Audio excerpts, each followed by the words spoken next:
Welcome student. जैसा कि आप जानते हैं कि हमारा RS अग्रवाल का गणित जो है हम इस चैनल के माध्यम से करवा रहे हैं। कल हमने आपको सवाल नंबर 25 से लेकर सवाल नंबर 34 तक करवा दिए थे। आज जो हम इस क्लास में सवाल करने वाले हैं वो उससे आगे हैं, यानी कि सवाल नंबर 35। तो चलिए शुरू करते हैं। आप अपनी स्क्रीन पर देखिए, हमारा सवाल नंबर 35 है, किसी वस्तु पर 10% कर कम कर देने पर कुल राजस्व अपरिवर्तित रहता है, इस वस्तु के उपभोग में कितने प्रतिशत की वृद्धि रही। तो ये सवाल का जो टाइप है वो हम एग्जाम्पल में कर चुके हैं। तो इसमें दिया है कि जो राजस्व होता है, हम जानते हैं कि जो राजस्व होता है वो दो चीज़ों से मिलकर बना होता है। एक तो होता है किसी वस्तु पर कर और इनटू होता है उसकी वस्तु का जो है उपभोग, यहाँ पर उस वस्तु का उपभोग। इन दो चीज़ों के गुणनफल पर हमारा जो राजस्व निर्भर करता है। क्योंकि यहाँ पर राजस्व को जो है नियत रखना है, यानी राजस्व को यहाँ पर अपरिवर्तित रखना है। तो यहाँ पर कर जिस अनुपात में बदलेगा उसका रिवर्स अनुपात में उपभोग बदलेगा, यानी कर की जो दर है, कर की दर, यहाँ पर कर की दर में क्या हुआ, 10% यहाँ पर कम कर दी गई। कर की दर को 10% कम कर दिया है। अब 10% की फ्रैक्शन वैल्यू होती है, हम जानते हैं कि ये होती है 1/10, यानी 1/10 कर दी गई। जो कर था उसको यहाँ पर 10 से लेकर घटाकर यहाँ पर 1 कम कर दिया, यानी कि 9 कर दिया। अगर कर 10 से 9 हो गया तो इसका जो उपभोग होगा, उपभोग यहाँ पर वो होगा यहाँ पर 9 से 10, रिवर्स रेशियो में चेंज होगा, क्योंकि हमें यहाँ पर राजस्व को जो है अपरिवर्तित रखना है। तो उपभोग जो होगा वो 9 से 10 होगा, यानी कितना बढ़ा, तो ये 1 यूनिट बढ़ा। और किस पर बढ़ा, ये 9 पर बढ़ा, यानी 1/9 की इस उपभोग में वृद्धि हो जाएगी। और 1/9 को हम जानते हैं प्रतिशत में क्या होता है, ये होता है यहाँ पर 11 सही 1/9%। ये हमारा आंसर हो जाएगा। तो आइए हम अपने सवाल नंबर 36 की ओर बढ़ते हैं। सवाल नंबर 36 है, यहाँ पर किसी वस्तु के मूल्य में 20% कटौती कर दी गई, इसे पूर्व मूल्य में लाने हेतु कितने प्रतिशत की वृद्धि करनी होगी। तो यहाँ पर किसी वस्तु के मूल्य में जो है 20% की कटौती कर दी गई। आप जानते हैं कि जो 10% होता है वो यहाँ पर 1/10 होता है। अगर मुझे 20% की फ्रैक्शन वैल्यू चाहिए तो मुझे इसमें 2 से मल्टीप्लाई करना पड़ेगा, इधर भी और इधर भी। तो यहाँ पर जो 20% की जो फ्रैक्शन वैल्यू आएगी, यहाँ पर 2 से कट के आएगी 1/5, यानी किसी वस्तु के मूल्य में जो है 1/5 की कमी कर दी गई, यानी कि मूल्य जो है 5 से यहाँ पर 4 कर दिया गया। अब इसको अगर वापस मूल्य बनाना है तो हमें वापस से 4 से यहाँ पर 5 करना पड़ेगा। तो वृद्धि हमें यहाँ पर 1 यूनिट की करनी पड़ेगी और ये 4 पर करनी पड़ेगी, यानी 1/4 की हमें वृद्धि करनी पड़ेगी। और 1/4 की जो फ्रैक्शन वैल्यू होती है वो होती है यहाँ पर 25%। तो किसी वस्तु के मूल्य में अगर 20% की कमी कर दी गई तो उसको जो है वापस उसी मूल्य पर लाने के लिए हमें 25% की वृद्धि करनी पड़ेगी। ये हमारा आंसर होगा। अगले सवाल को देखते हैं। यहाँ पर अगला सवाल है, किसी वस्तु पर दलाली की दर 4% से बढ़कर 5% होने पर भी एक दलाल की आय अपरिवर्तित रहती है, उसके व्यापार में कितने प्रतिशत की कमी आई। तो यहाँ पर जो दलाली होती है, किसी दलाल की जो दलाली होती है, यहाँ पर अगर हम दलाली की बात करें तो वो 4% से बढ़कर यहाँ पर जो है 5% हो गई।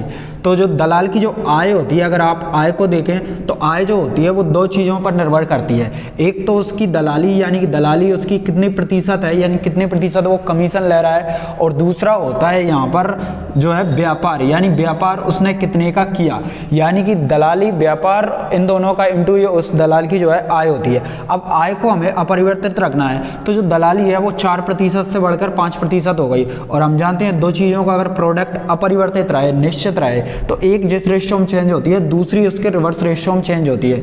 अगर हम यहाँ पर दलाली की दर की बात करें, यहाँ पर जो दर है वो यहाँ पर 4% से बढ़कर यहाँ पर 5% हो जाती है, 5% हो जाती है। अगर मैं इन दोनों का अनुपात निकालूं तो प्रतिशत से प्रतिशत कट जाएगा, यानी अनुपात आएगा 4:5।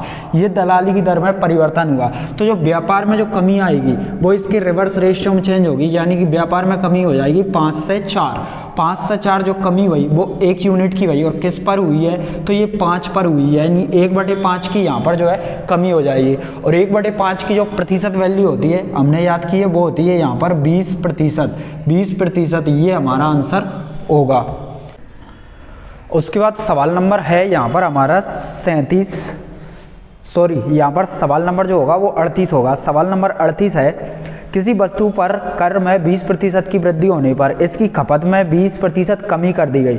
इस वस्तु पर कुल कर प्राप्ति में क्या हुआ, ये हमें निकालना है, यानी कुल कर प्राप्ति में क्या परिवर्तन हुए। तो किसी वस्तु की कर में जो है 20% की वृद्धि हो गई और इसकी खपत में 20% की कमी हो गई। क्योंकि यहाँ पर एक चीज़ बढ़ रही है और दूसरी उसी परसेंटेज में यहाँ पर कम हो रही है, या दोनों चीज़ें बढ़ती हैं। तो आप यहाँ पर समझ चुके होंगे इसमें जो है सक्सेसिव मेथड लगेगा। सक्सेसिव यानी कि दो वस्तुएं यहाँ पर, एक तो उसकी कर में वृद्धि हो गई 20%, यहाँ पर प्लस हो गई कर में वृद्धि, और उसकी जो खपत है मान लिया कि वो बाय है, यहाँ पर 20% की कमी हो गई। तो यहाँ पर एक्स और बाय का सक्सेसिव लगेगा, और वो क्या होता है कल हमने देखा था, वो होता है यहाँ पर प्लस माइनस का एक्स प्लस माइनस का बाय और प्लस माइनस का एक्स इंटू बाय बटा 100। ये यहाँ पर दो वस्तुओं के 2% के चेंज होने को दर्शाता है। ये हमारा सक्सेसिव मेथड है। तो इसके हिसाब से अगर हम देखें तो 20% की वृद्धि हुई तो यहाँ पर प्लस का, और 20% की कमी हुई तो यहाँ पर माइनस, और इन दोनों का जो इंटू होगा यहाँ पर वो आएगा ऋणात्मक। तो यहाँ पर होगा 20 इंटू यहाँ पर 20 और बटा ये होगा 100। अब इसको हल करना है तो ये 20 प्लस माइनस कट ही गए, यहाँ पर बचा माइनस का, ये 0 0 ये 0 0, दो दोनों यहाँ पर हो जाएंगे 4। माइनस का 4% आया। माइनस का मतलब होता है कमी हो जाएगी, यानी कि 4% की इसमें कमी होगी। ये हमारा आंसर होगा। उसके बाद सवाल नंबर 39 को देखते हैं। सवाल नंबर जो 39 है कुछ इस प्रकार से है कि एक दुकानदार 45 रुपये में एक कॉपी बेचता है ताकि 4% लाभ कमाता है। 45 रुपये में एक कॉपी बेचता है तथा 4% लाभ कमाता है। वह एक पेंसिल बॉक्स 80 रुपये में बेचता है तथा इस पर 20% का लाभ कमाता है। यदि वह प्रतिदिन 10 कॉपियां और 6 पेंसिल बॉक्स बेचे तो 2 सप्ताह में वह कितना धन कमाएगा, यानी 2 सप्ताह का हमें उसका धन ज्ञात करना है।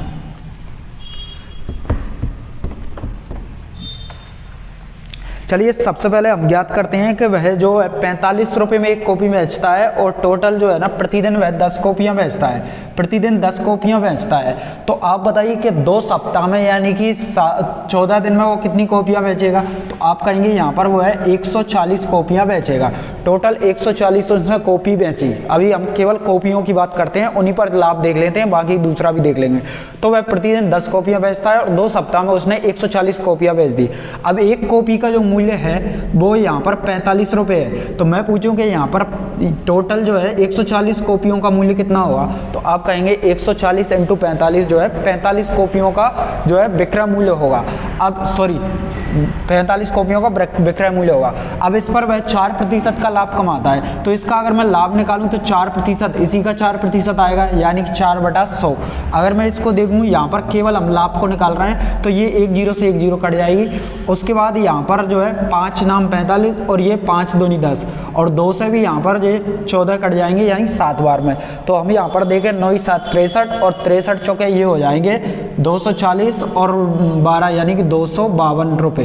252 रुपये वह कॉपियों पर लाभ प्राप्त करता है। अब अगर हम यहाँ पर देखें अगली बात किसके बारे में बोली गई थी, तो यहाँ पर जो है एक पेंसिल बॉक्स को वह 80 रुपये में बेचता है तथा इस पर 20% का लाभ कमाता है और वह प्रतिदिन 6 पेंसिल बॉक्स बेचता है। तो अगर पेंसिल बॉक्स के लाभ की बात करें तो वह प्रतिदिन जो है 6 पेंसिल बॉक्स बेचता है। अगर हम बात करें 2 सप्ताह में वह कितने बेचेगा, तो ये बेचेगा 6 इंटू 14 यानी कि यहाँ पर 84 जो है पेंसिल बॉक्स वह बेच देगा।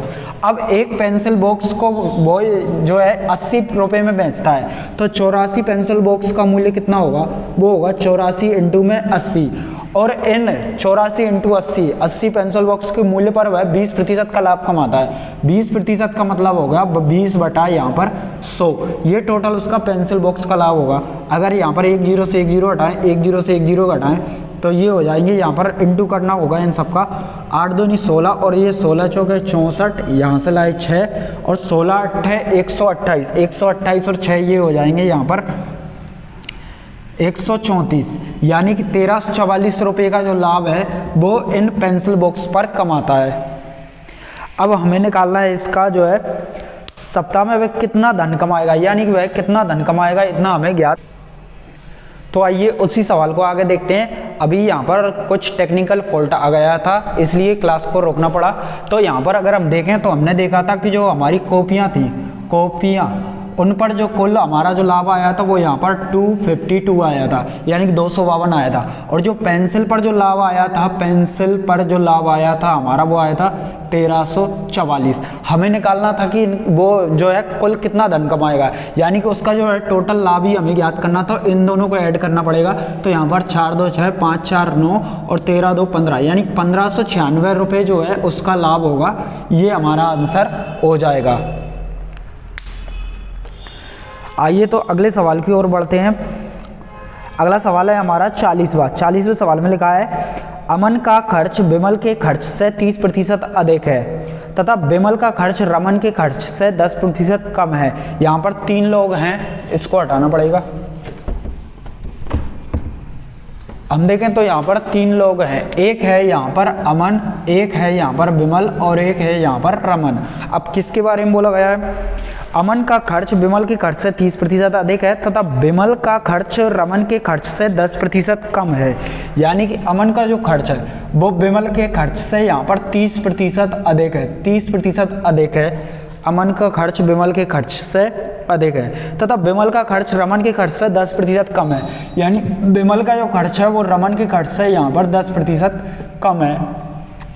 तो यहाँ पर निकालना है, यदि तीनों के जो खर्चे हैं उनका योग 6447 हो तो अमन का खर्च निकालिए। यानी हमें अमन का खर्च निकालना है। तो सबसे पहले अगर हम देखें तो आप ऐसे सवालों में हमेशा पीछे से स्टार्ट कीजिए, यानी कि यहाँ से क्या दिया है कि विमल का जो खर्च है वो रमन के खर्च से 10% कम है। 10% की फ्रैक्शन वैल्यू होती है 1/10, हम जानते हैं। यानी कि अगर रमन का खर्च 10 रुपये होगा तो यहाँ पर जो विमल का खर्च है वो इससे 1 कम रहेगा, यानी कि 9 रुपये रहेगा।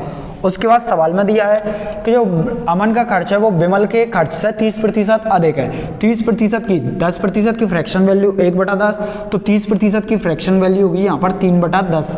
यानी कि अगर विमल का खर्च 10 रुपये है तो उससे 3 ज़्यादा यानी 13 रुपये जो है अमन का खर्च आएगा। यानी कि अगर विमल का खर्च 10 रुपये होगा तो यहाँ पर 13 रुपये जो है अमन का खर्च आएगा। ये आ गए इन तीनों में अनुपात। अब ये अनुपात जो है दोनों तरफ अलग अलग है, यानी विमल और रमन का अलग है यहाँ पर और अमन और विमल का यहाँ पर अलग है। इनको कंबाइन करने के लिए एक काम कीजिए, ये एक इसकी ट्रिक होती है, बाकी की जब हम रेशियो पढ़ेंगे उसमें भी इसको डिस्कस करेंगे। तो इसमें कुछ नहीं करना, इसको इधर कर दीजिए खाली स्थान पर, ये 10 है तो यहाँ पर भी लिख दीजिए 10 और इस 9 को इधर कर दीजिए यहाँ पर, ये 9। अब इनका क्या करना है, तो अब इनका कर दीजिए यहाँ पर इनटू यानी मल्टीप्लाई। तो यहाँ पर मल्टीप्लाई कीजिए, यहाँ पर 13 नंबर, यहाँ पर 117, फिर यहाँ पर 10 9 दाम यहाँ पर 90 और यहाँ पर कीजिए 10 दाम यहाँ पर 100। ये हमारा तीनों में अनुपात आ जाएगा। अब सवाल में क्या दिया है कि इनका जो कुल खर्च है, खर्च का योग है वो 6447 हो तो अमन का खर्च निकालिए। तो ये तीनों के जो खर्चे हैं उसके बीच में यहाँ पर रेशियो आ चुका है। अब सवाल में दिया है कि इनका जो खर्चा है उसका योग दिया है 6447। अगर मैं इनके खर्चों का योग करूँ रेशियो के हिसाब से तो ये 117 और 90 ये हो जाएंगे 207 और 100, यानी कि इनकी जो खर्चे का जो रेशियो का योग आएगा वो 307 आ जाएगा। 307 यहाँ पर यूनिट में मान लो। इसी का जो मान है वह सवाल में दिया है 6447। 6447 जो है रुपयों में है उनका खर्चा और यूनिट में है 307। अगर मुझे 1 यूनिट का मान निकालना हो तो 1 यूनिट का मान निकलेगा 6447 बटा यहाँ पर 307। अगर मैं इसको काटूं तो ये लगभग 2 बार में जाएगा, 307 दूनी 614 और बचेगा 30 तो ये जाएगा 307 एकम 307 यानी 21 बार में। ये हमारे 1 यूनिट की वैल्यू हुई। हमें निकालना है अमन का खर्चा। अमन का खर्चा रेशियो में कितना है, तो ये है 107। यानी कि अगर 1 यूनिट की वैल्यू 21 है तो 117 यूनिट की वैल्यू यहाँ पर आएगी 21 इंटू में 117। यानी कि अगर मैं इनका मल्टीप्लाई करूँ तो 21 7 147 हासिल के 14, 21 कम 21 और 14 यहाँ पर 135 हासिल के 35 यहाँ पर हासिल के 3 और 21 कम 21 और 21 और 3 हो जाएंगे 24।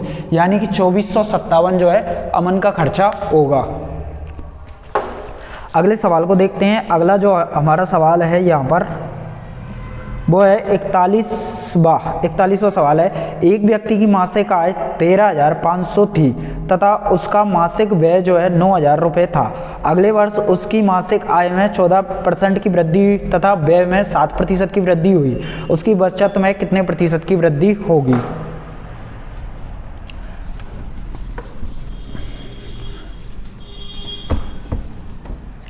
आपको ज्ञात होगा कि जो हमारी आय होती है, यहाँ पर हमारी जो आय होती है वो होती है हमारे खर्चा प्लस हमारी जो बचत होती है वो, ये हमारी आय होती है। अब किसी सवाल में क्या दिया है कि एक व्यक्ति की जो आय थी वो 13,500 रुपये थी, यानी कि एक व्यक्ति की जो आय थी वो यहाँ पर 13,500 रुपये की थी और उसका जो खर्च था, यहाँ पर खर्च उसका 9,000 रुपये था, खर्च उसका 9,000 रुपये था। किसी व्यक्ति की आय 13,500 थी और उसका खर्च 9,000 था, तो आप बता सकते हैं कि उसकी जो बचत होगी वो कितनी होगी, तो वो यहाँ पर होगी 4,500 रुपये। इसको कोई भी बता देगा, उस व्यक्ति की जो बचत होगी वो यहाँ पर 4,500 रुपये होगी। अब सवाल के अनुसार क्या दिया है कि उसकी मासिक जो आय में है उसमें 14% की वृद्धि हो जाती है, यानी कि अगर केवल मैं वृद्धि निकालूं, केवल यहाँ पर वृद्धि देखूं, तो यहाँ पर इसमें 14% की वृद्धि हो जाती है। किसमें? उसकी आय में। आय कितनी है यहाँ पर? 13,500 रुपये, इसमें 14% की वृद्धि हो जाती है, यानी कि 13,500 का 14%। यहाँ पर 0 से 0 जाएगी, ये 0 0 जाएगी, 135 इंटू 14 यहाँ पर बचेंगे। तो अगर इन दोनों का इंटू किया जाए तो उसकी जो वृद्धि आएगी यहाँ पर 14 पंजे 70 हासिल के 7, 14 या 42 और यहाँ पर 7 49 हासिल के 4, 14 और 4 यहाँ पर 18, यानी 1890 की उसकी आय में वृद्धि हुई। जबकि उसके जो खर्चा है, खर्चा में कितने प्रतिशत की वृद्धि हुई? यहाँ पर खर्चा में 7% की वृद्धि हुई। अगर मैं 9,000 का 7% निकालूँ, यहाँ पर 9,000 का 7%, तो ये दोनों जीरो जाएगी, यानी 9,63 यानी 630 रुपये की जो है उसके खर्चा में वृद्धि हो जाती 630 की। तो आप बताइए, टोटल आय में 1890 की वृद्धि हुई, यहाँ पर जो खर्चा है उसमें 630 की वृद्धि हुई, तो बचत में कितने प्रतिशत की वृद्धि होनी चाहिए ताकि इन दोनों का योग 1890 हो जाए? तो आप कहेंगे यहाँ पर जो है 1260 की वृद्धि हुई होगी यहाँ पर खर्चा में। अब हमें निकालना है कि ये जो 1260 है वो 4,500 का कितना प्रतिशत है, बस इतना ही बताना था, यानी कि इसको केवल प्रतिशत के रूप में बताना है, ये इसका कितने प्रतिशत वृद्धि हुई है। तो 1260 की यहाँ पर वृद्धि हुई है और किस पर हुई है? ये हुई है 4,500 पर। इसको प्रतिशत में बदलना है तो इनटू में 100 कीजिए और प्रतिशत का साइन लगाइए। अब यहाँ पर इन 2 जीरो से यहाँ पर 2 जीरो कट जाएंगे और ये कटेगा 9 से, 9 पंजे यहाँ पर 45 और 9 एकम 9, यहाँ पर बचेगा 3, 9 चौक 36 यानी 140। अगर 5 से 140 काटें तो ये आएंगे 28%, यानी कि उसके जो खर्चा में जो वृद्धि होगी वो यहाँ पर 28% की वृद्धि हो जाएगी। उसके बाद सवाल नंबर 42 को देखते हैं। किसी बाल्टी में 66 सही 2/3% भरी होने की तुलना में 80% भरी होने पर 2 लीटर अधिक पानी आता है। बाल्टी की धारिता कितनी होगी?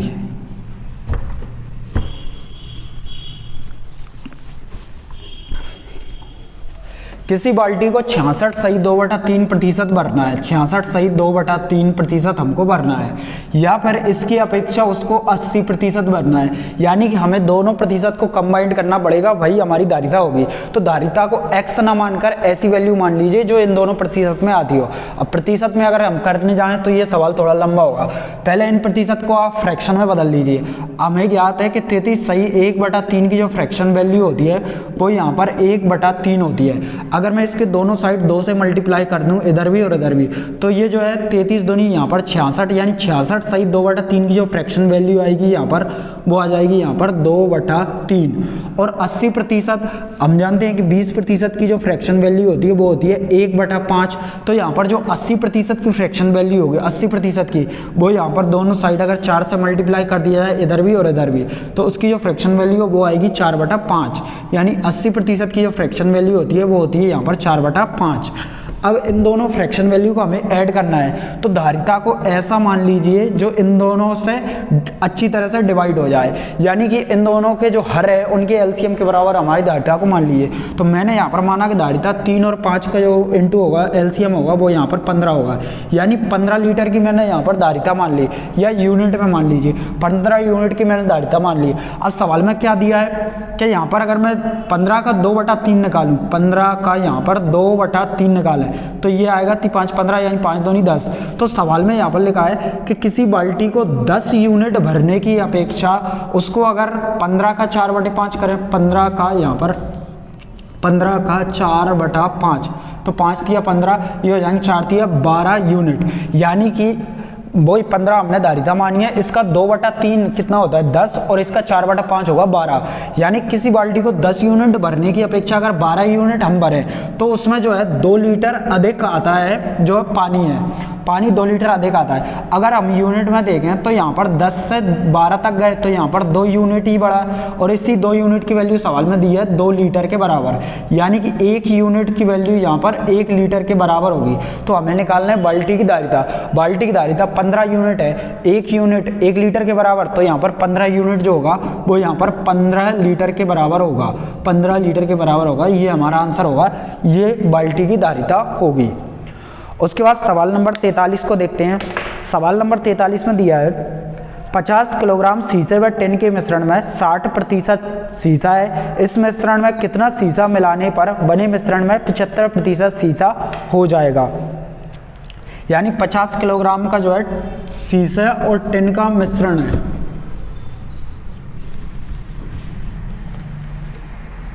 एक धातु है जिसका जो वजन है यहाँ पर 50 किलोग्राम है। अब इस 50 किलोग्राम में यहाँ पर शीशा भी है और यहाँ पर जो है टिन भी है। ये दोनों वैल्यू हैं शीशा। अगर शीशे की बात करें तो इसमें जो शीशा है यहाँ पर 60% शीशा है। पहली कंडीशन में यहाँ पर जो शीशे की वैल्यू है इस 50 किलोग्राम में वो 60% है। अगर शीशा 60% है और हम जानते हैं कि जो पूरी धातु होगी वो यहाँ पर 100% के बराबर होगी, तो आप बता सकते हैं कि टिन का जो प्रतिशत होगा वो कितना होगा। तो आप कहेंगे कि वो यहाँ पर 40% का टिन होगा, यानी 60% शीशा और 40% यहाँ पर जो है टिन होगा।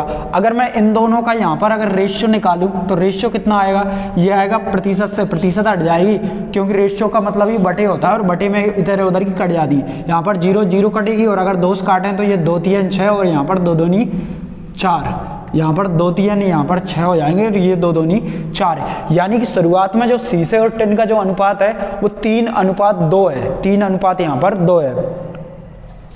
अब सवाल में क्या दिया है कि यहाँ पर मिश्रण में 60% शीशा है। इस मिश्रण में कितना शीशा और मिलाने पर बने मिश्रण में 75% शीशा हो जाएगा। यानी सेकंड कंडीशन के हिसाब से जो शीशा है वो 75% का होगा। अगर शीशा 75% का होगा तो टिन कितने प्रतिशत होगा, आप कहेंगे यहाँ पर टिन जो है 25% का होगा। यानी शीशा 75% होगा और टिन जो है 25% होगा। अगर मैं इनका भी रेशियो ले लूँ यहाँ पर अनुपात, तो प्रतिशत से प्रतिशत कटेगा और 25 से कट जाएगा 3 बार में, यानी 25 या 75। तो इनका जो दूसरी कंडीशन में अनुपात बनेगा वो बनेगा 3:1। आप जानते हैं कि हमने यहाँ पर किसको बदला है, तो इस मिश्रण में हमने यहाँ पर शीशे को मिलाया है। यानी सवाल था कि कितना शीशा मिलाया है, हमने मिलाया शीशे को है, लेकिन शीशा तो वैसा का वैसा ही है। परिवर्तन क्या किस में हुआ, तो यहाँ पर परिवर्तन टिन में हुआ, जबकि टिन को हमने अपरिवर्तित रखा है, टिन तो हमने मिलाया नहीं। तो यहाँ पर ये कैसा हो सकता है कि इसकी यूनिट पहले 2 थी और इसकी 1 हो गई, इसको भी हमें 2 बनाना पड़ेगा, तब हमारा सही आंसर आएगा। यानी कि अगर मुझे अनुपात 3:1 को इसके अगर मैं 2 का मल्टीप्लाई कर दूं, अनुपात में हम किसी भी संख्या से भाग दे सकते हैं, किसी भी संख्या का मल्टीप्लाई कर सकते हैं, उस पर कोई फर्क नहीं पड़ता। तो ये जो नया अनुपात है वो इन दोनों में मल्टीप्लाई होगा, यानी 3 में 2 का गुणा होगा तो ये होगा 6 और 1 में 2 गुणा होगा तो ये होगा 2। यानी कि जो नया अनुपात है यहाँ पर अगर मैं 2 का मल्टीप्लाई करूंगा तो ये बनेगा 6:2। अब ये इक्वेशन बिल्कुल सही हो सकती है कि हमने शीशे को मिलाया तो यहाँ पर बड़ा भी शीशा ही है। और कितना बड़ा है, तो आप कहेंगे यहाँ पर 3 यूनिट जो है शीशा बड़ा है, जबकि टिन को हमने अपरिवर्तित रखा है, तो पहले भी 2 था अब भी 2 है। अब इसको करना आसान है। तो यहाँ पर यहाँ पर हमने शीशे को बढ़ाया वो 3 यूनिट को बढ़ाया है, इसी की वैल्यू हमें निकालनी है। सवाल में क्या दिया था कि जो टोटल धातु है, कुल धातु का जो वजन है वो यहाँ पर 50 किलोग्राम है। अगर मैं रेशियो में बात करूँ तो रेशियो में यहाँ पर जो धातु का वजन है 3 और 2 टोटल कितना है 5 यूनिट। यानी कि सवाल में जो है 5 यूनिट की वैल्यू यहाँ पर 50 किलोग्राम दी गई है। आपको निकालना है 3 यूनिट का मान, यानी कि शीशा जितना बड़ा है, तो 3 यूनिट का मान निकालना है। तो 50 में 5 का भाग दीजिए, यहाँ पर 1 यूनिट का मान आ जाएगा, वो आएगा 10 और यहाँ पर 3 से मल्टीप्लाई कर दीजिए, यानी कि हो जाएंगे 10 दिया यहाँ पर 30 किलोग्राम। यानी कि हमें जो है शीशे को 30 किलोग्राम मिलाना पड़ेगा, तब उसकी वैल्यू जो है 75% हो जाएगी। अगले सवाल को देखते हैं। सवाल नंबर जो 44 है हमारा कुछ इसी प्रकार का है। यदि 7% लवण वाले 12 लीटर घोल को उबाल कर 4 लीटर पानी को वाष्पित कर दिया जाए तो शेष बचे घोल में लवण का प्रतिशत कितना होगा। यहाँ पर जो हमारा घोल है वो यहाँ पर टोटल 12 लीटर का है। 12 लीटर जो है हमारा घोल है, यानी घोल की जो मात्रा है वो 12 लीटर है। उसके बाद ये घोल दो चीज़ों से मिलकर बना है, एक तो इसमें लवण है यानी कि नमक है, इसमें नमक कह सकते हैं हम, और दूसरा है इसमें पानी। नमक और पानी है, ये दोनों चीज़ें यहाँ पर मिली हुई हैं। उसके बाद इसमें जो है 7% लवण वाले 12 लीटर के घोल में को उबालकर 4 लीटर पानी को वाष्पित कर दिया जाता है, यानी कि इस 12 लीटर में जो है 7% तो लवण है, और उसके बाद जो है बचा जो है कितना बचा है, तो यहाँ पर 7% जो है लवण है, और यहाँ पर जो बचा है बाकी का 93% जो है वो यहाँ पर पानी है। 7% और 93% है। उसके बाद सवाल में बोला गया है 4 लीटर पानी को वाष्पित कर दिया जाता है, शेष बचे घोल में लवण का प्रतिशत ज्ञात कीजिए। अगर मैं लवण की मात्रा की बात करूं तो यहाँ पर 12 लीटर में 7% यहाँ पर लवण है। अगर मैं इसकी मात्रा की बात करूं, इसकी जो मात्रा होगी वो होगी यहाँ पर 12 का 7%, 12 लीटर का 7%, ये यहाँ पर लवण होगा। अब चूंकि हमने 4 लीटर पानी को वाष्पित कर दिया गया है, तो जो हमारा टोटल घोल होगा वो भी यहाँ पर 4 लीटर माइनस हो जाएगा, यानी कि 8 लीटर बचेगा। 8 लीटर में जो लवण है वो भी उतना ही रहेगा जितना पहले था, यानी कि ये लवण का प्रतिशत है या लवण की मात्रा है ये।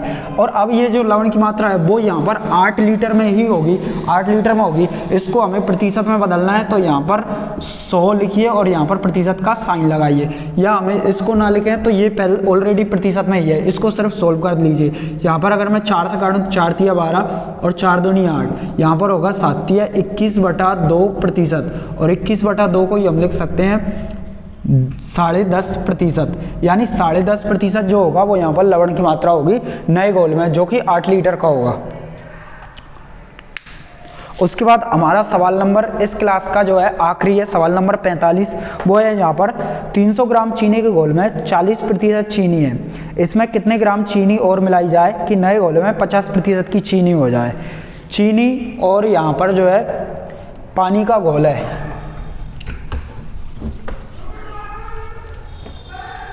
एक 300 ग्राम का घोल आपको दिया गया है। 300 ग्राम का जो घोल है उसमें एक तो यहाँ पर चीनी है और एक यहाँ पर पानी है। चीनी और पानी का जो है मिश्रण है। अब सवाल में क्या दिया गया है कि इसमें 40% तो चीनी है। 40% की हम फ्रैक्शन वैल्यू जानते हैं। 40% की फ्रैक्शन वैल्यू जो होती है 20% की 1/5, तो 40% की होगी 2/5, यानी 5 ग्राम अगर टोटल जो घोल है तो उसमें से 2 यूनिट जो है वो चीनी है। 2 यूनिट यहाँ पर जो है चीनी है। अगर 2 यूनिट चीनी है तो आप जानते हैं कि पानी जो होगा वो यहाँ पर 3 यूनिट होगा। हमने डायरेक्ट इसको प्रतिशत से बटे के रूप में लिखकर और सीधा कर रहे हैं। अगर 2 यूनिट चीनी है तो यहाँ पर 3 यूनिट जो है पानी होगा। अब सवाल में क्या दिया है कि इसमें जो है कितनी चीनी और मिलाई जाए ताकि नए घोल में 50% चीनी हो। 50% की जो फ्रैक्शन वैल्यू होती है यहाँ पर 50/100, यानी कि 1/2। हमें इसमें कितनी चीनी और मिलानी है ताकि उसमें 1 यूनिट चीनी रहे और टोटल रहे 2 यूनिट, यानी कि 1 यूनिट तो चीनी रहे और 1 यूनिट पानी रहे। हमें ये देखना है तो चीनी को कितना मिलाना है। अगर हम सवाल को यहाँ पर ध्यान से देखें तो चीनी को हम मिला रहे हैं और पानी को अपरिवर्तित रख रहे हैं। पानी हमने ना मिलाया ना उसको गर्म करके उड़ाया वाष्पित द्वारा, तो यहाँ पर पानी तो सेम होना चाहिए। यहाँ पर 3 यूनिट है तो यहाँ पर भी 3 होना चाहिए, जबकि यहाँ पर 1 है तो इसको 3 पहले बनाना पड़ेगा। इसको अगर हम 3 बनाएं तो यहाँ इसके दोनों तरफ या फिर इसका ये कहें कि इसमें जो है 3 का मल्टीप्लाई कीजिए, तो इसमें अगर 3 का मल्टीप्लाई करेंगे तो इसका जो रेशियो बनेगा वो यहाँ पर बनेगा 3:3। अब देखें तो पानी हमारा पहले भी 3 था, अब भी 3 है, और जो चीनी है उसी को हमने मिलाया है और यहाँ पर जो मिलाया है वो यहाँ पर 1 यूनिट मिलाया है। इसी 1 यूनिट का मान हमें निकालना है। इसी 1 यूनिट का मान हमें निकालना है। अब अगर हम देखें तो जो हमारा टोटल जो घोल था यहाँ पर 2 और 3 मिलाकर यहाँ पर 5 यूनिट था। 5 यूनिट का मान सवाल में दिया है। यहाँ पर टोटल घोल की मात्रा है 300 ग्राम, यानी 5 यूनिट का मान 300 ग्राम है। हमने 1 यूनिट को मिलाया है तो 1 का मान निकाल लीजिए, दोनों साइड से 5 से डिवाइड कीजिए तो ये आएगा 60 ग्राम, और यही हमारा आंसर होगा। यानी 60 ग्राम चीनी और मिलानी पड़ेगी तब उसकी मात्रा जो है 50% हो जाएगी। ये था हमारी इस क्लास का लास्ट सवाल। आपको इस वीडियो में कुछ भी पसंद आया है तो इसको लाइक कीजिएगा। धन्यवाद।